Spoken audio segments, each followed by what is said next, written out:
Everybody,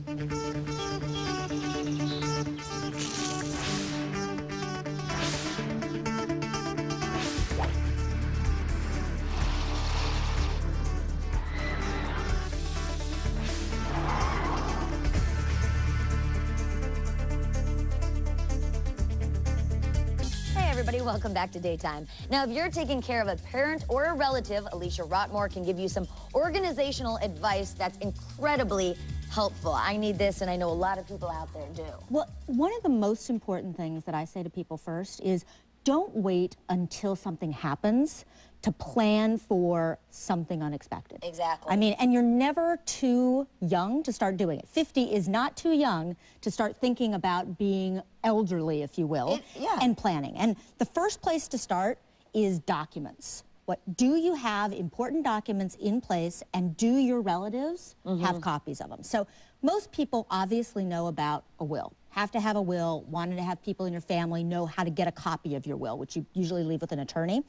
Power of attorney, though. That's key. First of all, you have to pick out your power of attorney. That's right. You've got to pick it out. You've got to have that conversation. And it's so important because if something happens to you and there's a medical emergency, you can't oftentimes sign a power of attorney then. No, you can't. You need to have it done before. And then, just as important, a living will or a healthcare proxy.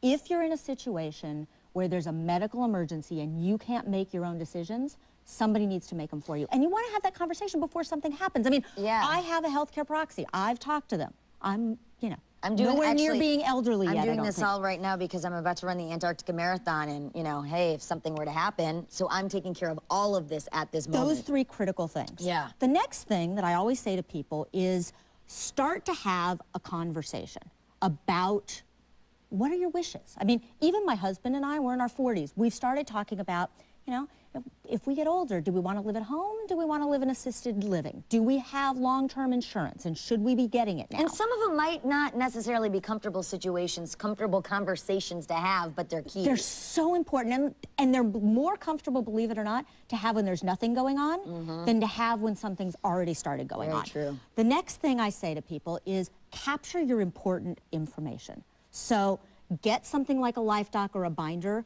and put all of the medications that you take in it, all of your legal information, financial, insurance. Be prepared. And you know what? If you don't use it because it's a situation where you're getting older, maybe there's a hurricane or a fire or a flood, you've got yourself prepared. There's many different reasons you can use that. The other thing that goes with that is a budget. So think now, and you can do it in today's dollars if it's far away, or you can do it now if it's happening to you or an older parent. How much is it going to cost to live when you get older? What is it going to cost to be in assisted living? What is it going to cost to have somebody at home? Again, not necessarily a really easy conversation to have, but really important to think about, because the next thing is you set a budget, and then you have to ask yourself, do I have enough money to take care of me? Is this going to go the long way? Right. Thankfully, people are living longer today than ever before, but it means you have to plan sooner to make sure you have enough. You don't want to stop working too early if you don't have enough in savings. Now, should we give copies of all our information to, the people close to us? Obviously, attorneys. Should we put it in a safety deposit box, or some way that people have access to it also? It's interesting. You can put it in a safety deposit box, but then you got to make sure that somebody, whether it's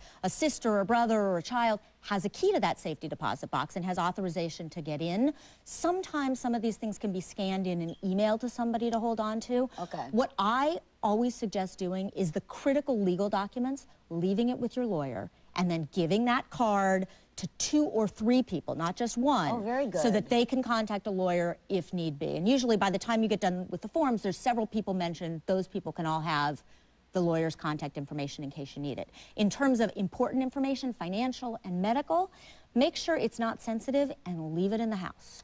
Because if, let's say you have to go to and soft copies, right? Absolutely. Let's say you have to go to the emergency room. You don't want to have to be going to your safety deposit box to get the information about stuff. You want to be able to grab it and take it with you. Exactly. And then the final thing is, if you're in a situation where you're already taking care of an elderly parent, share the responsibility. I have an 87-year-old mom who has dementia. My 2 sisters and I have a schedule. Who's going to call on what day? Who's going to visit on what day? Because it is a tough thing. Bottom line, stay organized. Yep. Hey. And share the burden and prepare before it's too late. Thank you, Alicia Rockmore. We do appreciate it. You're welcome. And for more information, just go to getbuttonedup.com. We'll be right back with more Daytime, so please stay with us.